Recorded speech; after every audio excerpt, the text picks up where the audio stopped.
विद्यार्थी मित्रांनो, मी दीपक हिरसाट आपलं आजच्या या व्हिडिओ लेक्चरमध्ये आपलं स्वागत करत आहे। जसं आपण पाहत आलेलो आहोत, गेल्या अनेक व्हिडिओजमधून आपण मराठी विषयाचा अभ्यास करत आलेलो आहोत आणि याद्वारे आपण वेगवेगळ्या धड्यांचा अभ्यास केलेला आहे।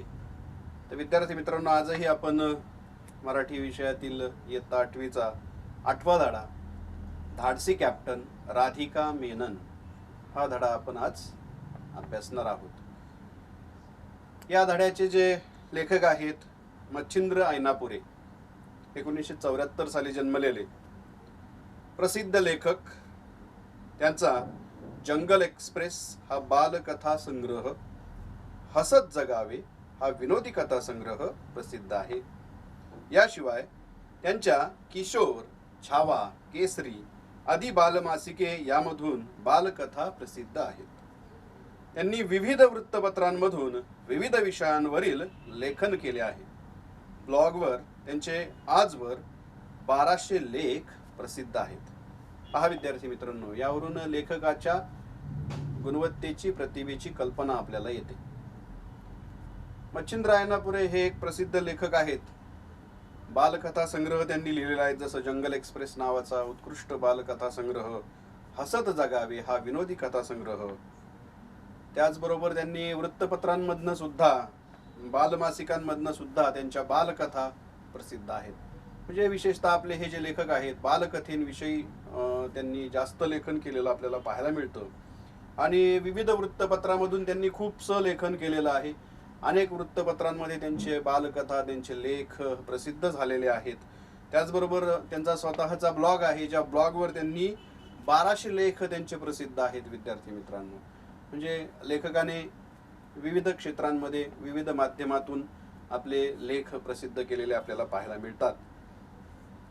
भारतीय मर्चंट नेव्हीच्या पहिल्या कॅप्टनचा मान भूषवणाऱ्या राधिका मेनन यांना इंटरनॅशनल मेरीटाईम ऑर्गनायझेशनने award for exceptional bravery at sea या पुरस्काराने सन्मानित केले आहे।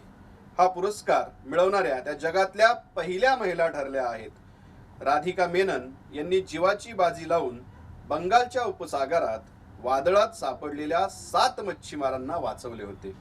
प्रस्तुत पाठात त्यांच्या शौर्याचा परिचय करून दिलेला आहे। प्रस्तुत पाठ हा किशोर मे 2017 या मासिकातून घेतला आहे। विद्यार्थी मित्रांनो, या धड्यामध्ये मग आपल्याला काय पाहायचंय, तर धाडसी कॅप्टन, काय नाव त्यांचं, तर राधिका मेनन, ह्या भारतीय मर्चंट नेव्हीच्या पहिल्या कॅप्टन, महिला कॅप्टन म्हणून त्यांनी त्यांचा मान आहे। त्याचबरोबर इंटरनॅशनल मेरीटाईम ऑर्गनायझेशनने त्यांना award for exceptional bravery at sea हा पुरस्काराने त्यांना सन्मानित केलेला आहे। त्याचं कारण काय आहे, तर राधिका मेनन यांनी ज्यावेळेस त्या कर्तव्य आपलं बजावत असताना बंगालच्या उपसागरामध्ये सागरी वादळ आलेलं होतं आणि या सागरी वादळात सापडलेल्या 7 मच्छीमारांची सुरक्षितरित्या सुटका करण्याची मोठी जबाबदारी, मोठं कार्य राधिका मेनन यांनी पार पाडलं आणि त्याच्याबद्दलच त्यांच्या शौर्याला हा पुरस्कार इंटरनॅशनल ऑर्गनायझेशनने दिलेला आहे, आंतरराष्ट्रीय संस्थेने तो पुरस्कार दिलेला आहे। त्यामुळं त्यांचं ही शौर्य फार मोठं शौर्य। विद्यार्थी मित्रांनो, आपण पाहतो की महिला आज सर्व क्षेत्रामध्ये आहेत। त्यामुळं नेव्ही सारख्या क्षेत्रामध्ये सुद्धा महिलांनी कॅप्टन होण्याचा मान भूषवलेला आहे आणि फक्त कॅप्टन होऊनच नाही भूषवलं, तर त्यांनी शौर्यही त्याच पद्धतीने दाखवलं। हे जास्त महत्त्वाचं आहे विद्यार्थी मित्रांनो, आणि त्याबद्दलच आपल्याला या धड्यामध्ये आज संपूर्ण अभ्यास त्याचा करायचा आहे। तर हा जो पाठ आपल्याला धडा जो घेतलेला आहे तो किशोर मे 2017 या मासिकामधनं घेतलेला आहे। पाहूया विद्यार्थी मित्रांनो, धाडसी कॅप्टन राधिका मेनन यांची ही जी कहाणी आहे, त्यांची जी कथा आहे, त्यांच्या शौर्याची गाथा आहे, ती आपण आज अभ्यासणार आहोत। राधिका या केरळच्या कोदुनगलर भागात लहानाच्या मोठ्या झाल्या। धाडस आणि काहीतरी करून दाखवण्याची हिम्मत हे त्यांचे गुणविशेष होत। मोकळ्या वेळेत त्यांचं नेहमी सागर किनारी भटकणं, फिरणं व्हायचं। त्यामुळे उसळणाऱ्या नखरेल लाटांना पाहून त्यांच्या सोबतीनं अनंत अशा सागर सफरीला जावं असं त्यांच्या मनाला वाटायचं. म्हणजे जसं म्हणतात विद्यार्थी मित्रांनो, पहा, बाळाचे पाय पाळण्यात दिसतात, अशी एक म्हण आहे मराठीमध्ये. आणि ते राधिका मेनन यांच्या बाबतीत खरोखर तंतोतंत जुळतंय. पहा, पहिल्याच परिच्छेदामध्ये आपल्याला लेखकांनी सांगितलं, पहा, राधिका ह्या केरळ, आपलं जे राज्य आहे त्या केरळ राज्याच्या कोदुनगलर भाग जो आहे त्या ठिकाणी, केरळ राज्यामध्ये, त्या ठिकाणी त्या लहानाच्या मोठ्या झाल्या. त्यांचं बालपण त्या ठिकाणी गेलं. त्यांच्या अंगी लहानपणापासूनच धाडस आणि काहीतरी आपल्याला करून दाखवायचं आहे, हे गुण त्यांच्या अंगी लहानपणापासूनच त्यांचे गुण विशेष दिसून येत होते. आणि मोकळ्या वेळेत मग त्यांचं नेहमी सागर किनारी भटकणं, फिरणं हे व्हायचं. कारण केरळ हा पण पाहिला, हा केरळ भाग हा समुद्राच्या किनारी भाग आहे. आणि त्यामुळं समुद्र मोठा असल्यामुळं त्या कारणाने समुद्राच्या किनारी फिरणं, भटकणं त्यांचं व्हायचं. आणि पहिल्यापासून त्यांना समुद्राचं आकर्षण हे राहिलेलं आहे. जसं आपण म्हणतो, लहानपणापासून त्यांना त्याची आवड होती. आणि मग त्या ठिकाणी फिरताना, भटकताना त्यांच्या मनात नेहमी असं वाटायचं की आपण या समुद्र सफरीवरती कुठेतरी लांब जावं, असं त्यांना मनोमन वाटायचं. या लाटांना पाहूनच त्यांनी नौसेनेत जायचं निश्चित केलं. सुरुवातीला त्यांच्या आईवडिलांनी त्यांच्या या निर्धाराला विरोध केला. त्यांना वाटलं होतं की ही जोखमीची नोकरी आहे. आपल्या नाजूक मुलगी समुद्रातल्या धोक्यांचा सामना कसा करेल? पण उत्तुंग इच्छाशक्ती असलेल्या राधिकानं यासाठी त्यांना राजी केलं. हा विद्यार्थी मित्रांनो, म्हणजे तिची पहिल्यापासून जी महत्वाकांक्षा होती की आपल्याला नौसेनामध्ये काम करायची त्यांची इच्छा होती, महत्वाकांक्षा होती. नौसेनेत जायचं हे त्यांनी निश्चित केलं होतं. कारण लहानपणापासूनच समुद्राचं आकर्षण त्यांना होतं. समुद्र सफरीवर जावं असं त्यांना वाटत होतं. म्हणजे लहानपणापासूनच ती स्वप्न पाहायला त्यांनी सुरुवात केलेली होती. आणि त्या स्वप्नांचा पाठपुरावा सुद्धा त्यांनी केला. फक्त स्वप्न पाहून जमत नसतं विद्यार्थी मित्रांनो, तर ते पूर्ण करण्यासाठी धडपड करणं महत्वाचे असते, प्रयत्न करणं हे महत्वाचं असतं. आणि त्या दृष्टिकोनातूनच राधिका मेनन यांनी लहानपणापासून जो त्यांनी जे स्वप्न पाहिलं होतं तोच निर्धार पुढे त्यांनी ठेवला आणि नौसेनेत जायचा त्यांनी निर्धार पक्का केला होता. परंतु या त्यांच्या निर्धाराला, त्यांच्या निर्णयाला त्यांच्या आईवडिलांनी सुरुवातीला विरोध केला. कारण आईवडिलांना वाटत असतं, त्यांची ती मुलगी होती, एकुलती एक मुलगी, आणि आपली एकुलती एक मुलगी नौसेनासारख्या जोखमीची कामगिरी करावी लागणार होती. कारण नौसेनेमध्ये जायचं म्हणजे तिथे आरामशीर नोकरी नसते ती. तर त्या ठिकाणी वेगवेगळ्या धोक्यांना सामोरं जावं लागतं, वेगवेगळे कामगिरी पार पाडावे लागतात. आणि मग आपली नाजूक मुलगी ही जोखमीची काम तिला ते सहन होईल का, तिला ते पेलवेल का, असा विचार आईवडिलांच्या मनामध्ये येत होता. आणि त्याच्यामुळे त्यांना वाटत होतं की आपल्या मुलीने नौसेनेत जाऊ नये. परंतु तीव्र इच्छाशक्ती ज्याला म्हणतात की आपल्याला हे करायचंच आहे, पक्का निर्धार ज्याला म्हणतो आपण, आणि तो पक्का निर्धार आणि त्याच्यासाठी केलेले प्रयत्न हे महत्वाचं असतं. नाही तर आपण बरेच जण म्हणतो की 10वीत मी 90% मिळवील किंवा असं करल तसं करल, परंतु मात्र त्याच्यासाठी जर प्रयत्नच केले नाही आपण तर कसं काय मिळणार आहे तुम्हाला 90% मार्क्स. म्हणून फक्त निर्धार करून उपयोग नसतो, तर त्याच्यासाठी प्रयत्न सुद्धा महत्वाचे असतात. आणि राधिका मेनन यांच्या बाबतीत तेच, त्यांनी आपल्या प्रबळ इच्छाशक्तीच्या जोरावर आपल्या आईवडिलांना सुद्धा त्या निर्णय मान्य करण्यास त्यांनी राजी केलं. राजी करणे याचा अर्थ तयार करणे, मन वळवणे ज्याला म्हणतो आपण. आणि राधिका मेनन यांच्या निर्णयाला आईवडिलांनी सुद्धा संमती दिली. पदवी मिळाल्यानंतर त्यांनी ऑल इंडिया मरीन कॉलेजमध्ये रेडिओ कोर्ससाठी प्रवेश घेतला. त्यांच्या घरापासून 30 किलोमीटर अंतरावर असलेल्या कोचीमध्ये कॉलेज होतं.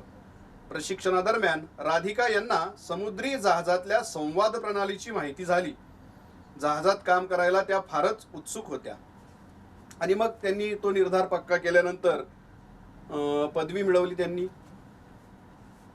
ग्रॅज्युएशन कंप्लीट केलं, आपलं पूर्ण केलं. ती पदवी मिळवल्यानंतर त्यांनी ऑल इंडिया मरीन कॉलेजमध्ये रेडिओ कोर्ससाठी प्रवेश घेतला. ऑल इंडिया मरीन कॉलेज म्हणजे हे थोडक्यात समुद्राविषयी जी वेगवेगळे कोर्स असतात, नेव्हीमधले कोर्स असतात, विशेषतः नौसेनेबद्दलचे जे वेगवेगळे कोर्स असतात ते या कॉलेजमध्ये घेतले जातात. आणि त्या कॉलेजमध्ये, महाविद्यालयात त्यांनी प्रवेश घेतला आणि त्या ठिकाणी रेडिओ कोर्स जो आहे, की जी संवाद प्रणाली असते, जेव्हा जहाजावरनं आपण समुद्रामध्ये दूरवर जातो, परंतु संपर्क साधण्यासाठी मग त्यावेळेस काय असतं, तर हे रेडिओ कोर्स जे असतात, ज्या मार्फत आपण संदेश पाठवू शकतो, ज्या ठिकाणी त्यांचं ऑफिस आहे, कार्यालय आहे, त्या ठिकाणी आपण संपर्क साधू शकतो. हे जे संवाद प्रणाली आहे त्याच्या बाबतीत त्यांनी तो रेडिओ कोर्ससाठी त्यांनी प्रवेश घेतला. आणि जहाजात काम करायला त्यांना फार उत्सुकता होती, जसं आपण पाहिलं लहानपणापासूनच त्यांची आवड त्या बाबतीत होती आणि म्हणून त्यांनी त्या या काम करायला उत्सुकही होत्या. म्हणजे विद्यार्थी मित्रांनो, हेही या ठिकाणी सांगण्यासारखं महत्त्वाचं आहे की आपल्याला ज्या क्षेत्रामध्ये आवड आहे त्या क्षेत्रात जर आपण पुढे करिअर केलं तर आपल्याला ते काम करायला, ते कार्य करायला किंवा ती जी आपली जबाबदारी आहे ती पूर्ण करायला आनंदाने आपण ती जबाबदारी पूर्ण करतो, कारण ते आपल्या आवडीचं क्षेत्र असतं. जसं राधिका मेनन यांच्या बाबतीत झालं की त्यांच्या ते आवडीचं क्षेत्र होतं, म्हणून त्या क्षेत्रात त्यांनी ते काम करायला त्या उत्सुक होत्या फार. प्रशिक्षण पूर्ण झाल्यावर शिपिंग कॉर्पोरेशन ऑफ इंडियामध्ये प्रशिक्षक रेडिओ ऑफिसरची नोकरी मिळाली आणि त्यांचे समुद्री जहाजात काम करण्याचे स्वप्न पूर्ण झाले. पहा विद्यार्थी मित्रांनो, म्हणजे फक्त स्वप्न पाहून थांबल्या नाहीत, पक्का निर्धार करून थांबल्या नाहीत तर त्या दृष्टीने त्यांनी प्रयत्न केले आणि त्या प्रयत्नाचंच फळ म्हणून शिपिंग कॉर्पोरेशन ऑफ इंडिया मध्ये प्रशिक्षक रेडिओ ऑफिसरची नोकरी त्यांना मिळाली. म्हणजे प्रत्यक्ष जहाजावर काम करण्याचं त्यांचं जे स्वप्न ते लहानपणापासून पाहत होत्या ते स्वप्न त्यांचं पूर्ण झालं. नियमानुसार समुद्री क्षेत्रात निर्धारित वेळेत काम केल्यानंतर 2010 साली त्यांनी मास्टर सर्टिफिकेटसाठी अर्ज केला.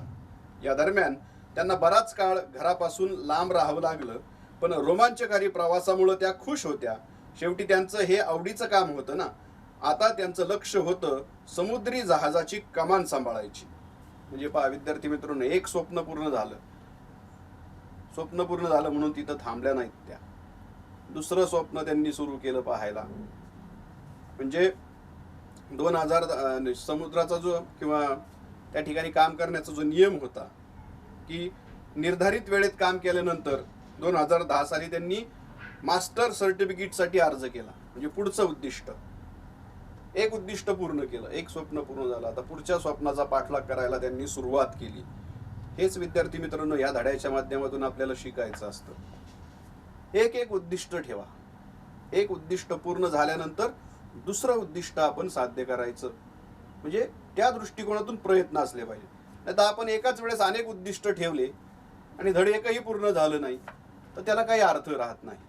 म्हणून उद्दिष्ट ठेवा. राधिका मेनन यांनी ठेवलं पहिलं उद्दिष्ट जहाजावरती काम करायचं, ते त्यांनी पूर्ण केलं. मग आता दुसऱ्या उद्दिष्टाचा पाठलाग चालू केला आणि त्याच्यासाठी प्रयत्न हे महत्त्वाचं असतं. आणि मग त्यांनी मास्टर सर्टिफिकेटसाठी अर्ज केला.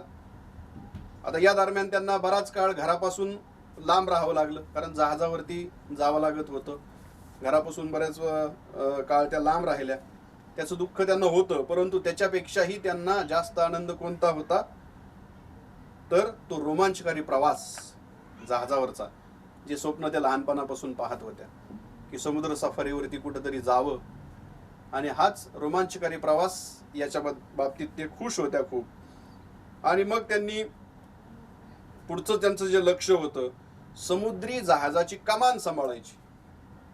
समुद्री जहाजाची कमान सांभाळायची याचा अर्थ काय, तर ते जहाज पूर्ण त्यांच्या नियंत्रणामध्ये, की त्या जहाजाचं पूर्ण नियंत्रण किंवा त्या जहाजाची पूर्ण जबाबदारी घेण्याची. म्हणजे थोडक्यात त्या जहाजाचा कॅप्टन ज्याला म्हणतो आपण, कारण जहाजाचा जो प्रमुख असतो तो कॅप्टन असतो, तो संपूर्ण जहाजाची जबाबदारी त्याच्यावरती असते. आणि मग त्यांचं पुढचं उद्दिष्ट ते होतं, पुढचं स्वप्न ते होतं की संपूर्ण जहाजाचं आपण कमान सांभाळायची, त्याचं कॅप्टन व्हायचं. त्यांचं हे स्वप्न 2012 साली पूर्ण झालं. राधिका देशातल्या पहिल्या महिला मर्चंट नेव्ही कॅप्टन बनल्या. त्यांना मर्चंट नेव्हीच्या संपूर्ण स्वराज्य या जहाजाची कमान सांभाळायला दिली गेली. पहा विद्यार्थी मित्रांनो, म्हणजे स्वप्न पाहणं आणि ते पूर्ण करणं, त्या स्वप्नांचा पाठलाग करणं हे किती महत्वाचं आहे. आणि राधिका मेनन ह्या एका स्वप्नावर थांबणाऱ्या नव्हत्या. पहिलं स्वप्न पूर्ण झालं, दुसऱ्या स्वप्नाचा पाठलाग सुरू केला, दुसरं स्वप्नही त्यांनी पूर्ण केलं. ज्याला प्रबळ इच्छाशक्ती पाहिजे, मेहनत पाहिजे, कठोर परिश्रम करण्याची तयारी असली पाहिजे आणि आपल्या स्वप्नांचा पाठलाग हा वस्तुस्थितीला धरून केला पाहिजे. नाही तर फक्त स्वप्न म्हणजे काय, स्वप्नच पाहायचं म्हणजे ते स्वप्न हवेतच विरून गेले असं नको व्हायला. ते विद्यार्थी मित्रांनो, या चांगल्या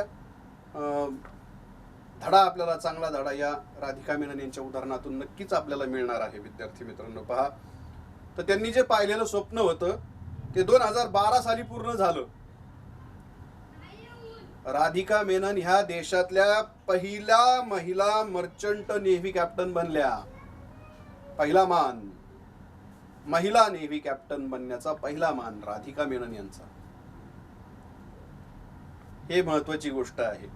म्हणजे महिला या क्षेत्रामध्ये फारशा आपल्याला पाहायला मिळत नाहीत आणि त्याच्यामध्ये राधिका मेनन यांनी म्हणजे त्यांचं धाडस, त्यांचं साहस, त्यांची प्रबळ इच्छाशक्ती याच्यातून आपल्याला दिसून येते की देशातल्या पहिला महिला मर्चंट नेव्ही कॅप्टन म्हणून त्या ठिकाणी त्यांनी काम केलं. आणि मर्चंट नेव्हीच्या संपूर्ण स्वराज्य हे जहाजाचं नाव आहे. या संपूर्ण स्वराज्य जहाजाची कमान त्यांनी सांभाळली. म्हणजे कॅप्टन त्यांना त्या जहाजाचं करण्यात आलं. संपूर्ण जहाजाची जबाबदारी ही त्यांनी स्वीकारली त्या ठिकाणी आणि ते जहाज त्यांना सांभाळायला दिलं. या दरम्यान त्यांचा विवाह नेव्ही मधील एक रेडिओ ऑफिसरशी झाला. एकाच व्यवसायात असल्या कारणानं नवऱ्याला त्यांच्या जबाबदारीची माहिती होतीच. आई बनल्यावर अडचणी वाढल्या. कौटुंबिक आणि नोकरीची जबाबदारी सांभाळताना अनेक अडचणी आल्या, परंतु त्या अजिबात डगमगल्या नाहीत. सगळ्यात कठीण गोष्ट होती ती म्हणजे मुलांचा सांभाळ. दीर्घकाळ घरापासून लांब राहावं लागायचं. राधिकांनी हे आव्हान देखील चांगल्या प्रकारे निभावलं. राधिकाच्या या रोमांचकारी प्रवासात घरच्यांनी मोठी साथ दिली. पुढे मग आता स्वप्न तर पूर्ण झाली आणि मग पुढचं जे संपूर्ण त्यांनी आपली स्वप्न पूर्ण केल्यानंतर याच दरम्यान त्यांचा विवाह झाला, त्यांचं लग्न झालं. लग्नही नेव्ही मधल्याच एका रेडिओ ऑफिसरशीच झालं आणि एकाच व्यवसायात दोघं असल्या कारणानं त्यांचे जे पती होते त्यांच्या पतीला सुद्धा राधिकांची जबाबदारी, राधिकांना जे काम करावं लागणार होतं त्याची संपूर्ण कल्पना ही होती. त्यामुळं त्यांनी आपल्या पत्नीला खूप पाठिंबा दिला. त्याच्यानंतर आई बनल्यानंतर मात्र त्यांच्या अडचणींमध्ये थोडीशी वाढ झाली.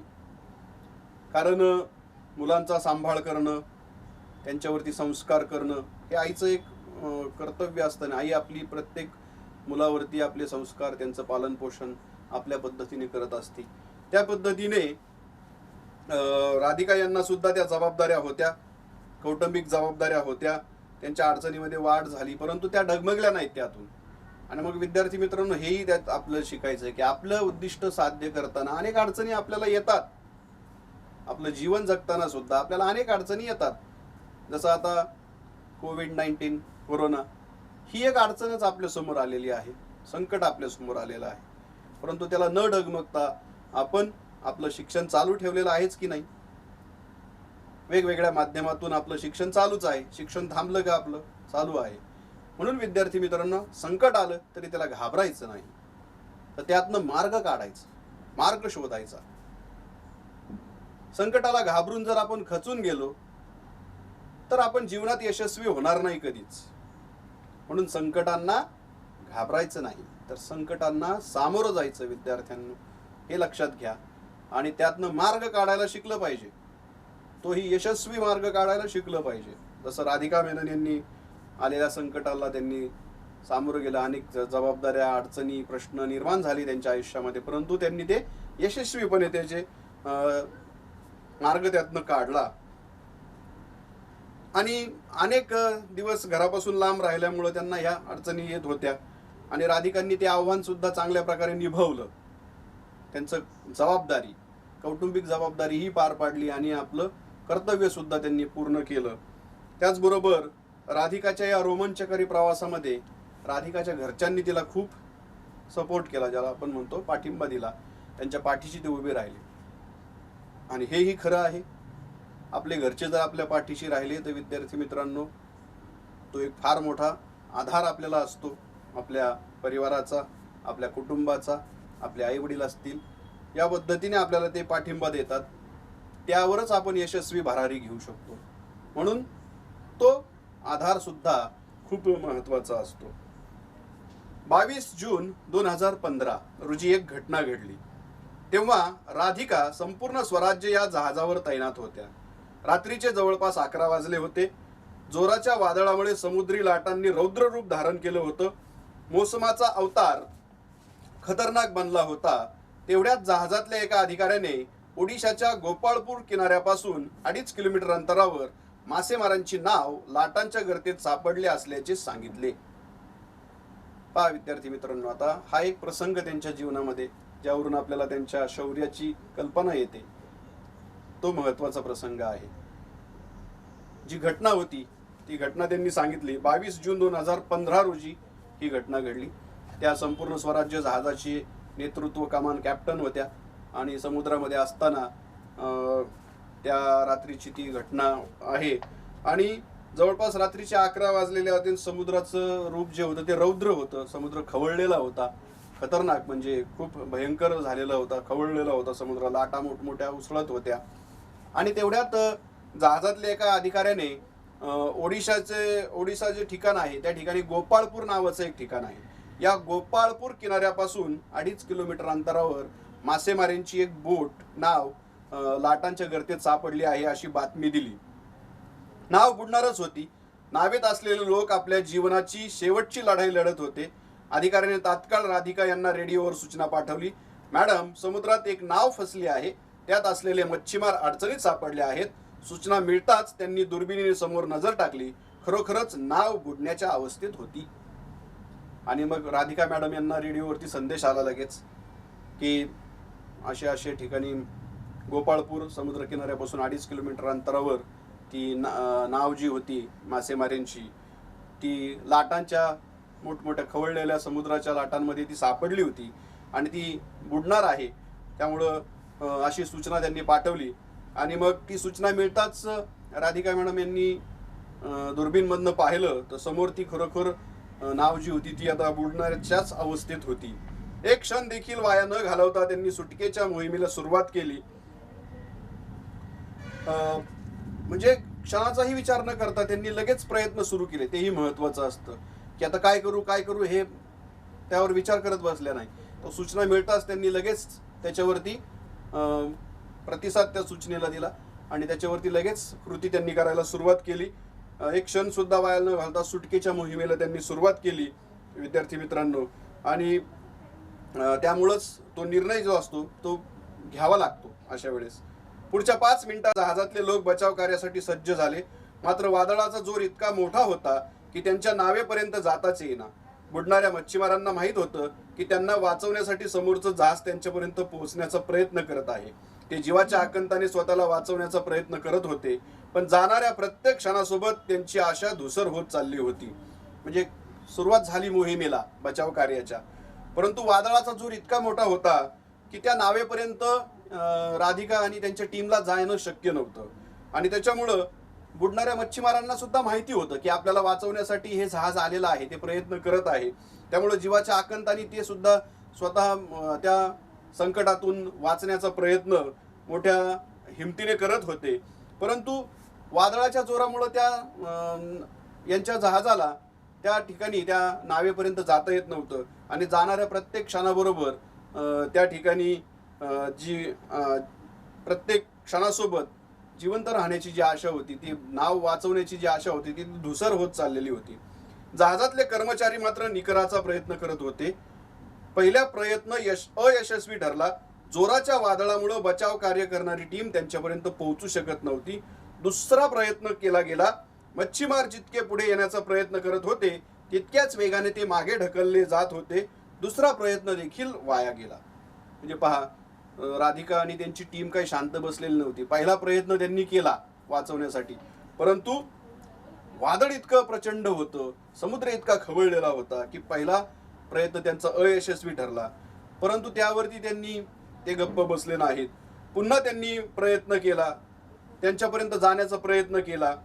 परंतु वादळामुळे काय व्हायचं की मच्छीमार जितके पुढे येण्याचा प्रयत्न करत होते तितक्याच वेगानं त्या लाटांमुळे ते मागेही ढकलले जात होते.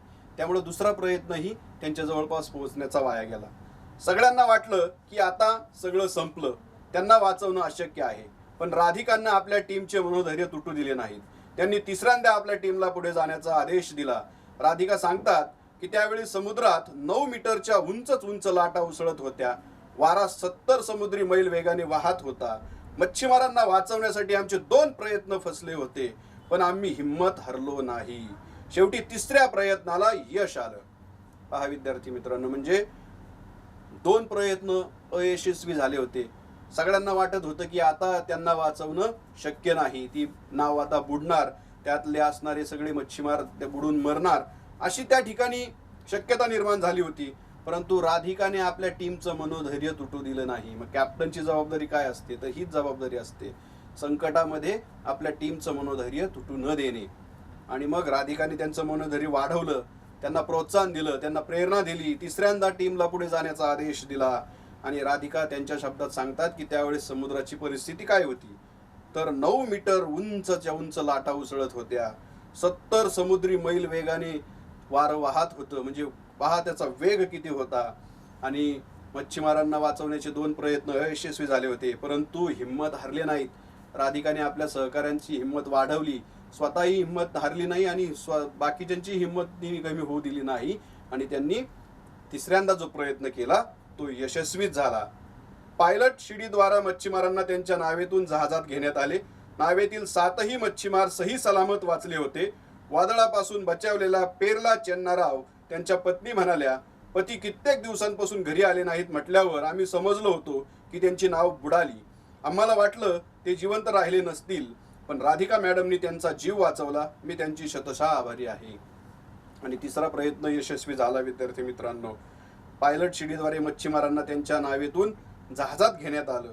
म्हणजे पायलट शिडी याचा अर्थ दोन्ही नाव आणि जहाज यांच्यामध्ये एक शिडी टाकण्यात आली आणि त्यावरून त्या नावेमधले जे 7 मच्छीमार होते एकूण त्या नावेत, त्या 7ही मच्छीमारांना सुरक्षितरित्या आपल्या जहाजामध्ये त्यांना घेण्यात आलं. आणि त्या वादळामध्ये त्या वाचलेल्यांपैकी एकाचं नाव होतं पेरला चेन्नाराव. त्याच्या पत्नीने सांगितलं की आम्ही तर संपूर्ण आशाच सोडून दिली होती, कित्येक दिवस हे घरी आले नाही, याचा अर्थ आम्हाला वाटलं यांची नाव समुद्रात बुडाली, आता हे जिवंत नाहीत.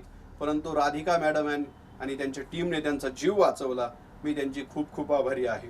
या साहसी अभियानासाठी आंतरराष्ट्रीय मेरीटाईम संस्थेने त्यांना award for exceptional bravery at sea या पुरस्काराने सन्मानित केले. मर्चंट नेव्हीच्या राधिका मेनन या पहिल्या महिला अधिकारी आहेत ज्यांना हा सन्मान मिळाला आहे. राधिका सांगतात, ज्यावेळी आम्ही जहाजावर असतो त्यावेळेला आम्ही आपण महिला आहोत की पुरुष याचा विचार करत नाही.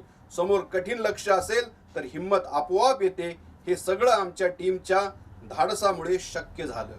आणि राधिका मॅडम यांच्या या साहसी अभियानासाठी, त्यांनी केलेल्या या धाडसी कृत्यासाठी आंतरराष्ट्रीय मेरीटाईम संस्थेने त्यांना मानाचा award for exceptional bravery at sea हा पुरस्काराने त्यांना सन्मानित केलं. आणि मर्चंट नेव्हीच्या राधिका मेनन ह्या पहिल्या महिला ठरल्या की ज्यांना हा सन्मान मिळाला विद्यार्थी मित्रांनो. आणि त्यावेळेस राधिका मॅडम यांनी सांगितलं की जेव्हा आम्ही जहाजावर असतो, जेव्हा आम्ही आमची जबाबदारी पार पडत असतो, आमचं कर्तव्य पार पडत असतो, त्यावेळेस आपण महिला आहोत की पुरुष आहोत याचा विचार आम्ही करत नाही. तर आलेलं जे आपली जबाबदारी आहे, कर्तव्य आहे, ते यशस्वी कशा रीतीने आपण पार पाडू शकतो हे त्यावेळेस त्यांच्या डोक्यात असतं. आणि त्याच्यामुळंच ती जी हिंमत असते ती आपोआप आमच्यामध्ये येते असं त्यांनी सांगितलं.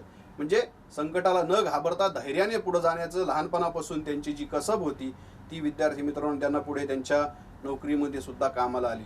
म्हणजे यावरून आपल्याला दिसून येतं की राधिका मेनन हे ज्या होत्या त्या धाडसी होत्या. अचूक निर्णय घेण्याची क्षमता त्यांच्यामध्ये होती. कठोर परिश्रम करण्याची जबाबदारी त्यांच्या अंगी होती. म्हणजे या सगळ्या गुणांमुळं त्यांनी आपलं स्वप्न जे आहे ती तर पूर्ण केलीच, परंतु त्याचबरोबर आपलं धाडसी कृत्यामुळे त्या 7 मच्छीमारांचा जीव सुद्धा वाचवला. म्हणजे विद्यार्थी मित्रांनो, खरोखर त्यांनी आपली जबाबदारी, आपलं कर्तव्य खऱ्या अर्थाने पूर्ण केलं असं आपल्याला म्हणता येईल. विद्यार्थी मित्रांनो, तो कसा वाटला धडा तुम्हाला विद्यार्थी मित्रांनो? या धड्याच्या माध्यमातून आपल्याला खूप काही शिकायला मिळालेलं आहे. हा धडा फक्त अभ्यासासाठी तर लक्षात ठेवायचाच आहे, परंतु आपल्या जीवन जगताना सुद्धा या धड्याचा आपल्याला खूप उपयोग होणार आहे. राधिका मेनन यांनी दाखवलेलं जे धाडस आहे, त्यांच्या अंगी असणारे जे गुण आहेत विद्यार्थी मित्रांनो, ते आपल्यामध्ये आणण्याचा प्रयत्न करा. नक्कीच तुम्ही सुद्धा राधिका मेनन यांच्यासारख्या तुम्ही सुद्धा यशस्वी व्हाल याची मला 100% खात्री आहे. तर आपण आजचा हा आपला धडा या ठिकाणी संपवत आहोत. याचा स्वाध्याय जो आहे पान नंबर 33 आणि 34 यावरती जो स्वाध्याय दिलाय, तो स्वाध्याय विद्यार्थी मित्रांनो पूर्ण करा. या व्हिडिओची मदत तुम्हाला नक्की तो स्वाध्याय पूर्ण करण्यासाठी होईल. आणि तुम्ही सर्वांनी अभ्यास करत राहा, घरी राहा, सुरक्षित राहा, काळजी घ्या आणि महत्त्वाचं सगळ्यात अभ्यास करत राहा. अभ्यासाला वेळ द्या आणि अभ्यास चांगल्या प्रकारे करा आणि यशस्वी व्हा. धन्यवाद.